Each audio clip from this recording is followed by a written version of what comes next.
19-ാം നൂറ്റാണ്ടിന്റെ അവസാനത്തിൽ മനുഷ്യരുടെ രാത്രികൾ ഇരുണ്ടതും മങ്ങിയതുമായ ഒരു കാലമായിരുന്നു.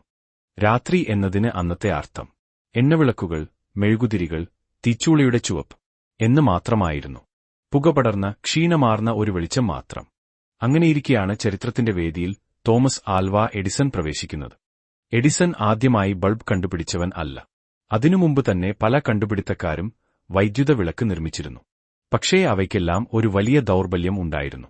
തെളിഞ്ഞു തുടങ്ങിയാൽ കുറച്ച് നിമിഷങ്ങൾക്കുള്ളിൽ തന്നെ അതിവേഗം ചൂടുകൂടി പൊട്ടിപ്പോകും. അപ്പോൾ എഡിസൺ മുന്നിൽ കണ്ട ചോദ്യം ഇതായിരുന്നു: മനുഷ്യർക്ക് ദിവസേന ഉപയോഗിക്കാൻ കഴിയുന്ന, സ്ഥിരമായി തെളിഞ്ഞു നിൽക്കുന്ന ഒരു വിളക്ക് എങ്ങനെ ഉണ്ടാക്കാനാകും?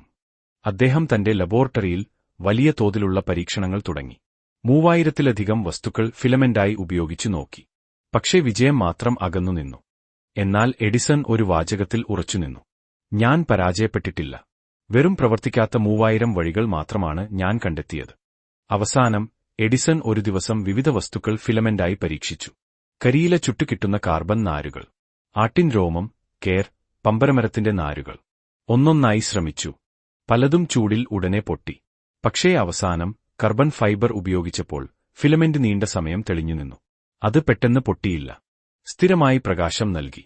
1879-ൽ മനുഷ്യചരിത്രത്തിലെ ആദ്യ ദീർഘകാലം തെളിഞ്ഞ വൈദ്യുത ബൾബ് ജനിച്ചു. പക്ഷേ കഥ ഇവിടെ തന്നെ തീർന്നില്ല. ഒരു ബൾബ് കണ്ടുപിടിച്ചതുകൊണ്ട് മാത്രം മനുഷ്യരുടെ വീടുകളിൽ വെളിച്ചം എത്തില്ല. വീടുകളിൽ വെളിച്ചം എത്തിക്കാൻ ആവശ്യമായ വയറുകളും, വൈദ്യുതി ഉത്പാദിപ്പിക്കുന്ന പവർ സ്റ്റേഷനും, നഗരത്തിലാകെ വൈദ്യുതി വിതരണം ചെയ്യാനുള്ള ജാലക വ്യവസ്ഥയും അന്നില്ലായിരുന്നു.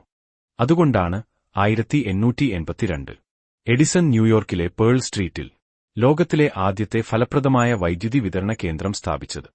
അന്നേ രാത്രി പേൾ സ്ട്രീറ്റിലെ വിളക്കുകൾ ഒന്നൊന്നായി തെളിഞ്ഞപ്പോൾ ജനങ്ങൾ വഴിയിലിറങ്ങി അത്ഭുതത്തോടെ നോക്കി. രാത്രി പകൽ ആയി എന്ന് പലരും പറഞ്ഞു. ആ നിമിഷം മുതൽ ലോകം മാറി. രാത്രി ഇനി ഭയത്തിന്റെയും ഇരുട്ടിന്റെയും സമയം അല്ല.